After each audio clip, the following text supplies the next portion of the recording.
Maka disebutkan di sini wa kullu man ghalaba salaba. Dan siapapun orangnya yang dia punya kemenangan, punya keunggulan, pasti dia akan merampas. Ini dalam hal keduniawian, ya.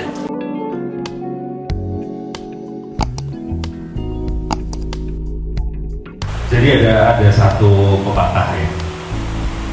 Jadi man aroda dunia fa'alaihi bil ilmi, wa man aroda al-akhirah fa'alaihi bil ilmi, wa man aroda umma fa'alaihi bil ilmi. Jadi kalau diterjemahkan kurang lebih barang siapa yang menginginkan dunia maka harus dicapai dengan ilmu, dan barang siapa menginginkan akhirat harus dicapai dengan ilmu, dan barang siapa yang menginginkan dua-duanya harus dicapai dengan ilmu. Jadi majelis yang selama ini mudah-mudahan kita lakukan bersama-sama, apapun bentuk forumnya termasuk hari ini, mudah-mudahan bisa jadi forum kita untuk menambah ilmu, menuntut ilmu baru, termasuk pada malam hari ini. Mas Fendi, ini kami hari ini dapat berkah kedatangan Mas Fendi dan Gus Ubed, disambut turun hujan syahdu sekali. Mas Fendi, boleh diperkenalkan, ini Al Mukarram Gus Ubed ini siapa? Assalamualaikum warahmatullahi wabarakatuh. Waalaikumsalam warahmatullahi wabarakatuh. Terima kasih Mas. Alhamdulillah. Terima kasih Pak Yek atas kesempatannya. Sama-sama. Langsung aja ya. Ustadz Anas Ubaidillah ini kan aslinya dari Semarang Mas. Oh iya, iya. Asli dari Semarang. Asli dari Kauman di Semarang. Terus sekitar 3-4 tahun yang lalu Mas. 3-4 tahun yang lalu kedapatan mandat untuk megang salah satu pondok di Gunung Preng Mundelang, tepatnya Dusun Mutian. Ada pondok di sana, Mas Ben yang mengelola dan mengawal pondok. Akhirnya harus stay di Mundelang sampai sekarang. Tapi Mas Ben masih mengalir ke Semarang karena masih menjadi salah satu pengurus masjid Mas. Salah satu pengurus masjid di Masjid Agung Kauman di Semarang. Takmiran di Masjid Agung.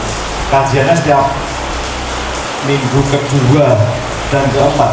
Jumat kedua. Jumat pertama terus ketiga Jumat ganjil. Oh, tiap Jumat ganjil ada kajian pada subuh di Masjid Agung Kauman. Jumat besok sudah ada. Itu kajian ini pastikan Mas. Ustadz Ubed ini masih muda ya, sekitar masih di bawah 40 tahun. Beliau dulu pernah ngaji di pondok di Bangil, Pasuruan, Jawa Timur. Terus juga pernah belajar di Hadromo, Yaman, Timur Tengah sana. Alhamdulillah saya udah masuk dari pertama kali di Mundelang 3-4 tahun yang lalu, dan dari ngaji masuk ke memang sangat-sangat luar biasa lah. Artinya kita berjalan kalau orang mengatakan gitu. Ini mungkin gitu dulu pembukaan atau profiling dari Mas Ubed, Ustadz Ubed. Nanti bisa dilanjut lagi. Ya nggak sabar lah kita intinya untuk keliminan. Oke, teman-teman Mas Jadi orang situ import guys, ternyata asli Kauman. Ya, hari ini memang sengaja teman-teman terbatas, jadi aslinya dikumpul ke KB warna asutan, tapi ini memang terbatas, undangan terbatas. Nah, ini dalam rangka apa? Yang tahu soal bulbaitnya, ya. Mas Sili, monggo. Assalamualaikum warahmatullahi wabarakatuh. Jadi cahis pokoknya intinya kumpul ki bedino ki ngaji. Kalau kemudian ini Mas Akbar, kemudian sekarang ini kumpul-kumpul ini lebih karena kelingan simbah-simbah atau leluhur itu kan selalu mengingatkan kita ingat weton. Nah aku wetonku ki Rebo Legi. Jadi yogi bagian dari perayaan hidup aja, bahwa perayaan hidup itu kan bukan hanya mau seneng-seneng, karena yang jauh lebih penting itu rasa seneng-seneng ya, tapi justru harus bersyukur. Nek bersyukur itu pasti harus dengan soft kan, dengan kelembutan, dengan lebih tenang, lebih teduh gitu. Lah rumangsaku ki nek padane awake dhewe gawe pengajian ngene iki apa meneh kan Gus Ubed iki kan ya wis kenal sadurunge. Iki kan beliau kan ya takmir ning ngene kauman, dan beliau kan juga layak sekali untuk berada di banyak tempat. Salah satunya kita mulai dari sini, karena aku berharap ngaji becik Rebu Legi atau Rebu Legen ini iso pindah-pindah tempat, karena bisa di Omah Obah, bisa di manapun sih. Terus paling itu, jadi perayaannya dengan cara lebih santai, bersyukur, dan lebih teduh, karena bagaimanapun kita ini sangat-sangat dimudahkan Gusti Allah. Boleh rezeki gampang banget, gue kabeh tau usah matur sembah nuwun karo Gusti Allah. Ya caranya ya salah sisine ya ngrungokke apa sing disampaikan Mas Ubed, dan Mas Ubed boleh atau Gus Ubed ini boleh mengkritisi apapun yang sedang kita lakukan, itu yang kita hari ini butuhkan. Terima kasih Gus Ubed, Mas Fendi sing juga ngeterke wis rawuh ning kene, wis gelem ronto-ronto saka muntilan, karena dalamnya muntilan kan. Terang kene. Terima kasih, semoga manfaat untuk kita semua. Assalamualaikum warahmatullahi wabarakatuh. Di Becik malam hari ini mungkin akan saya antar dengan sedikit cerita personal sebetulnya. Jadi nek biyen SMP ku ki ning pondok pesantren, tapi pondok pesantren sing keras secara tauhid ya, keras secara tauhid. Jadi banyak paham-paham sing aku terdoktrin secara tidak langsung gitu. Akhirnya sekolah orang tuntas cuma sampai kelas 2 masih. Jadi perjalanan mencari jati diri itu macam-macam. SMP lanjut ke swasta, SMA ke negeri, kuliah, pergaulan lumayan sekuler, masih pergaulan lumayan bebas. Yaitu menurutku jadi salah satu apa ya, perjalanan mencari si akbar gitu. Jadi justru dulu pernah cerita hal yang serupa dulu waktu masih ada almarhum Pak Fitri. Justru hari ini saya menemukan Islam itu ada di CRU Mas. Jadi saya menemukan Islam sing rahmatan lil alamin itu justru ada di sini, karena nek mau jadi Gus Ubed, ini aku mengutip ya. Jadi seluruh perjalanan atau seluruh tingkah laku kami di kita ya, semua di komunitas ini nggak ada yang bisa dilabeli non syar'i. Jadi apa yang kita lakukan hari ini adalah sebuah syariat. Kadang kita terlalu terbawa arus atau opini-opini yang mengkotak-kotakan bahwa ya agama, ya dunia, nggak bisa. Karena apa yang saya rasakan selama di komunitas, selama berukhuwah dengan Mas Ili, keluarga, dan sedulur-sedulur semuanya yang ada di CRU, bahwa apa yang saya rasakan adalah Islam rahmatan lil alamin. Monggo Gus Ubed. Bismillahirrahmanirrahim. Alhamdulillahirabbil alamin wassalatu wassalamu ala asyrafil anbiya'i wal mursalin sayyidina maulana Muhammadin al-fatih lima ughliq wal khatim lima sabaq nasiril haqqi bil haqq al-hadi ila shiratal mustaqim wa ala alihi wa sahbihi haqqa qadri wa miqdarihi al-azim. Ya Fattah ya Alim, iftah lana futuhal arifin, subhanaka la ilma lana illa ma 'allamtana innaka antal alimul hakim. Rabbi shrah li sadri wa yassir li amri wahlul 'uqdatam min lisani yafqahu qawli. Nawayna ta'alluma wa ta'lima wa naf'a wal intifa' wal ifadata wal istifadata wal irsyad wal istirsyada wal hasa ala tamassuk li kitabillah wa sunnati rasulih wa du'a ila al-huda wa dalalah ala khair. Amma ba'd. Yang saya hormati Pak Ili selaku tuan rumah yang alhamdulillah tempat ini penuh berkah dan pastinya banyak manfaat yang insya Allah bermanfaat untuk umat. Dan juga semua rekan-rekan jaringan rumah usaha yang dirahmati Allah Subhanahu wa taala. Alhamdulillah kita berkumpul pada malam hari ini dalam keadaan yang paling istimewa. Bagaimana tidak istimewa? Kita kumpul dalam keadaan Islam. Terus kita kumpul dalam keadaan bersaudara. Kita kumpul dalam keadaan ibadah. Dan ibadahnya pun dalam bentuk mengkaji ilmu. Ya. Dan ya, sebagaimana tadi disebutkan, tidak ada yang tidak syar'i, semuanya syar'i. Ya. Tadi Pak Ili menyebutkan ini dalam rangka apa? Weton, ya. Weton, Rasulullah apa dulu mengeluarkan apa? Nyelamati weton. Ketika Rasulullah melakukan rutinitas puasa Senin dan Kamis, ditanya oleh para sahabat, ya Rasul, kok jenengan puasa Senin Kamis itu apa? Ngapain kok puasa Senin Kamis? Kok enggak Rabu Jumat? Jumat kan ya hari paling baik kan ini.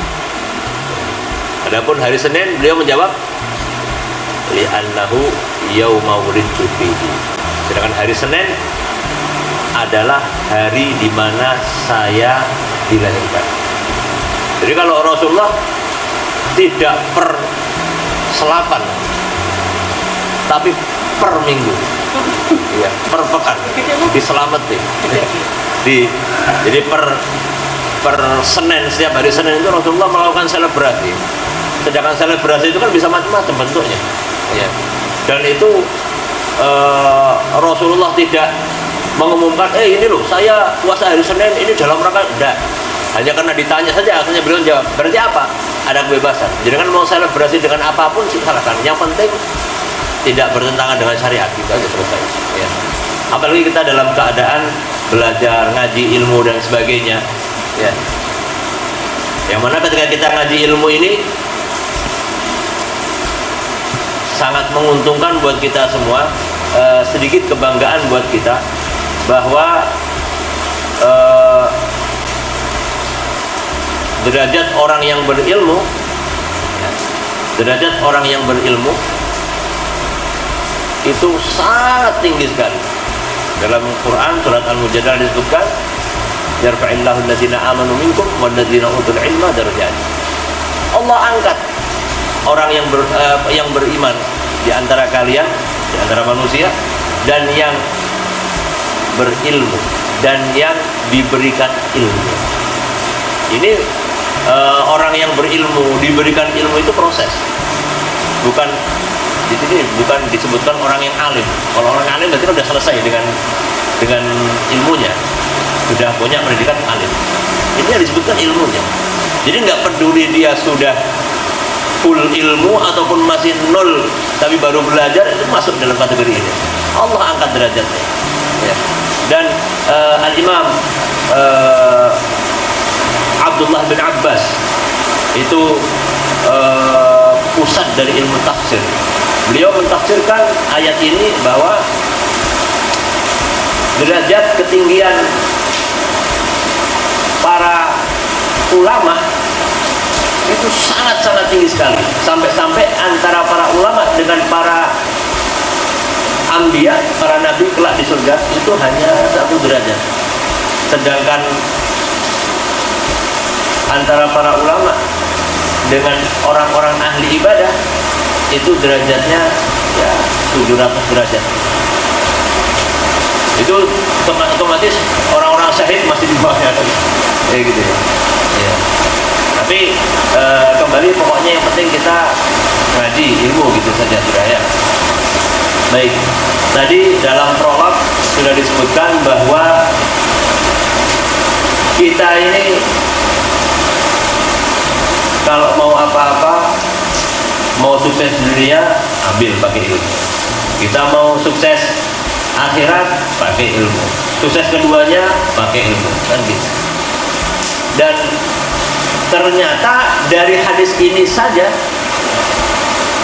dunia dan akhirat itu bukan tidak bisa menyatu kayak air dan api, enggak. Ternyata bisa menyatu juga, yaitu dengan penyatuan yang dilakukan oleh ilmu, medianya ilmu. Maka di sini saya membawa kitab Ihya karangan Al-Imam Al-Ghazali, Abu Hamid Muhammad bin Muhammad bin Muhammad bin Ahmad Al-Ghazali. Beliau punya banyak karangan kitab, diantaranya kitab Ihya ini. Dalam kitab Ihya ini, kalau orang-orang pada umumnya menganggap kitab Ihya itu adalah kitab tasawuf, kitab yang isinya menata hati, menjaga hati, jangan sombong, jangan pamer, jangan terus merasa top, jangan bersihkan hati, dan sebagainya lah. Tapi ternyata Ihya itu juga di dalamnya full dengan fikih, full dengan tata cara berkehidupan, bersosial, berindividu dalam agama, dan juga tata cara mengolah hubungan kita dengan Allah Subhanahu wa Ta'ala. Semua diatur di sini. Maka dalam hubungan antara kita dengan Allah, hubungan antara kita dengan manusia, dalam kita mengatur kehidupan dunia dan mengatur kehidupan akhirat, itu harus balance, harus imbang. Kalau seandainya kita kok hanya full dunia saja, akhiratnya kita lupakan, ya betapa ruginya kita. Ya. Atau full akhirat saja, wes saat ini aku tak sholat tok, saya mau udah kerja paling cukup untuk 1 hari 1 malam saja, besoknya saya tawakal sama Allah gitu. Ya. Ya sudah, saya mau full dengan ibadah, mau ibadah sama Allah sudah. Maka ya baik sih, tapi untuk segelintir orang saja. Ya. Maka disebutkan di sini dalam kitab Ihya. Ini saya bacakan, wa ammal ihtimal al-khamis wa huwa al-iqtisar ala qadri al-hajah ma'al iktisab bi tariq asy-syar'i min ashabil aidi fa huwa alladhi narahu la'iqan bil war'i liman yuridu suluka tariq al-akhirati walakin la wajha li ijabihi 'ala al-tam. Pembahasan tentang mencukupkan diri dengan kebutuhan, mencukupkan pencarian rezeki dalam tanda kutip ya, bekerja untuk mencari sekedar kebutuhan, apalagi kebutuhan 1 hari 1 malam saja ya. Itu bagus dalam kategori warok. Dalam warok itu menjaga diri dari yang syubhat, menjaga diri yang di situ ada potensi bisa mencelakakan diri, itu namanya warok. Kita mencari penghasilan sekedar sesuai kebutuhan kita, itu bagus dalam sudut pandang warok, untuk menjaga diri. Tapi itu pun sebatas untuk orang-orang yang memang dia mau full kepada akhirat, yang dia pokoknya saiki jalanku jalan akhirat, jalan agama, apa itulah. Tapi tidak bisa dikeluarkan ya, hal tersebut kepada orang umum.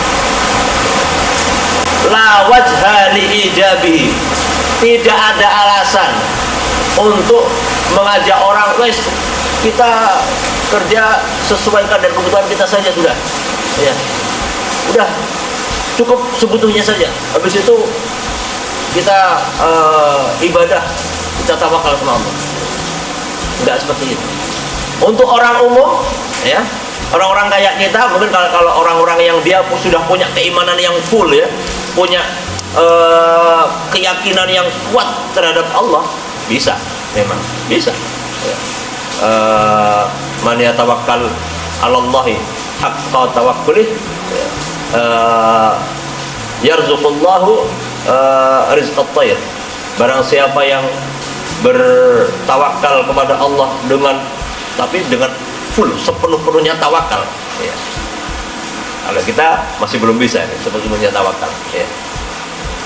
Kalau orang bisa tawakal sepenuhnya tawakal, maka dia akan diberikan rezeki sama Allah kayak rezekinya burung, ya. Pergi dalam keadaan lapar, taghdu himasan wa tarji'u bitana. Berangkat lapar, pulang kenyang, selesai istirahat di rumah, ya, di kandang. Besoknya keluar lagi lapar kan, cari makan, ya, pulang kenyang dah, ya.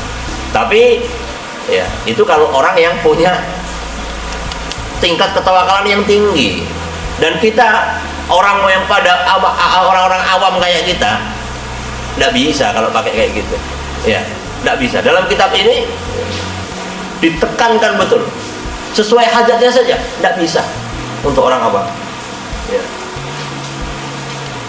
Bahwa alladzi la narahu la'iqan bil wara'i liman yuridu suluka tariqal akhirati liman yuridu suluka tariqil akhirati walakin la wajha li ijabi 'alal kafati wala li idkhalihi fi fatwal 'amma.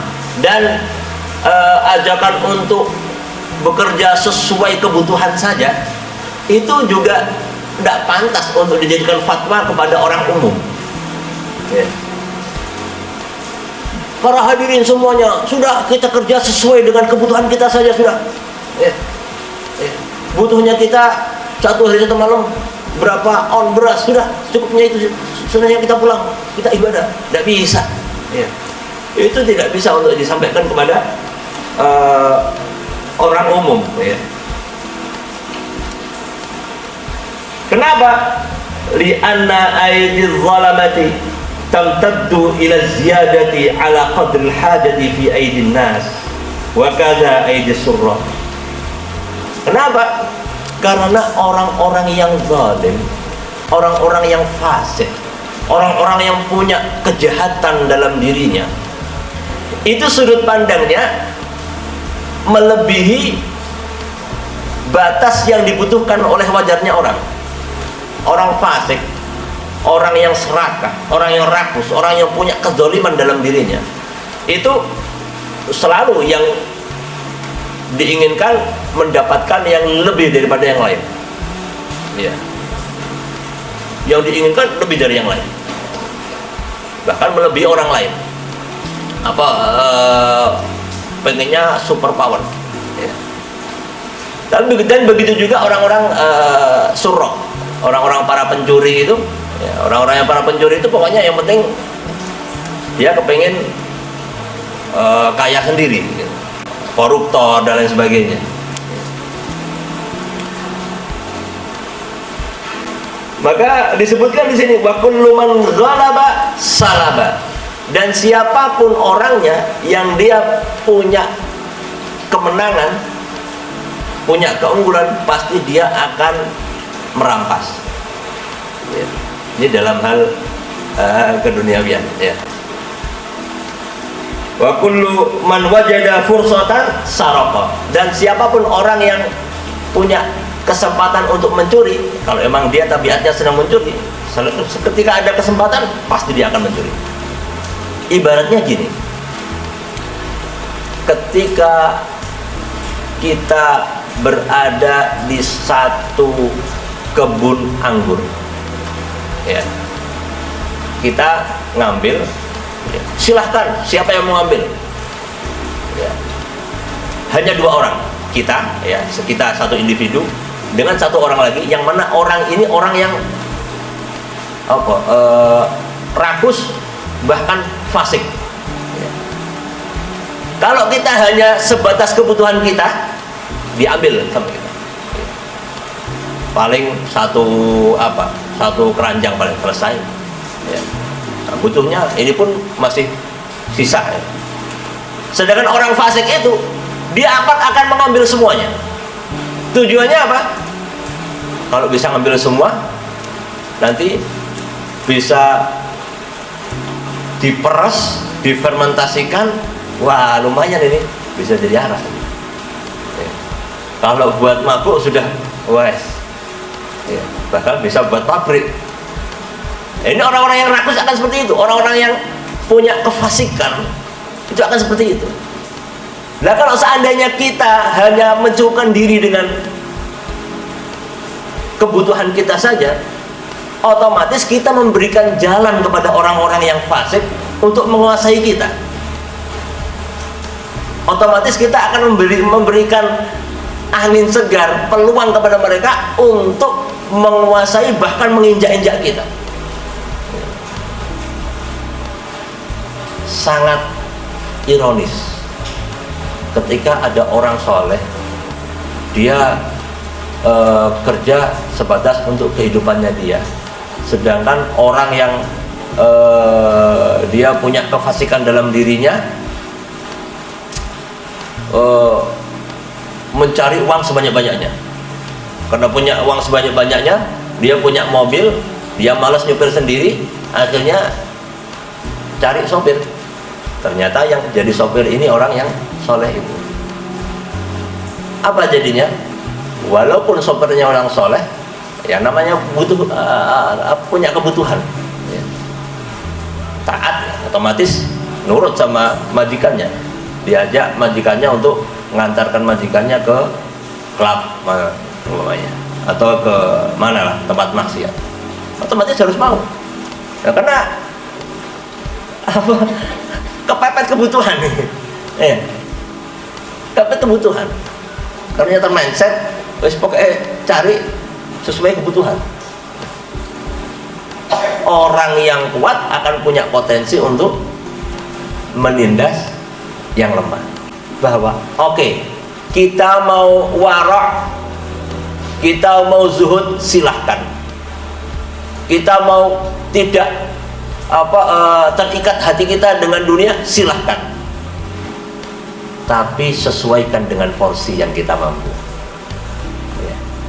Jangan mentang-mentang sedang semangat-semangatnya, maaf ya, sedang semangat-semangatnya taubat, ya, akhirnya loss kerjaan, karena kerjaannya dia, maaf ya, di bank umpamanya, akhirnya loss, lepaskan, akhirnya karena dia tidak punya kemampuan yang lain, ya. Tahunya tidak bisa kerja, anak-anaknya tidak bisa makan, akhirnya apa?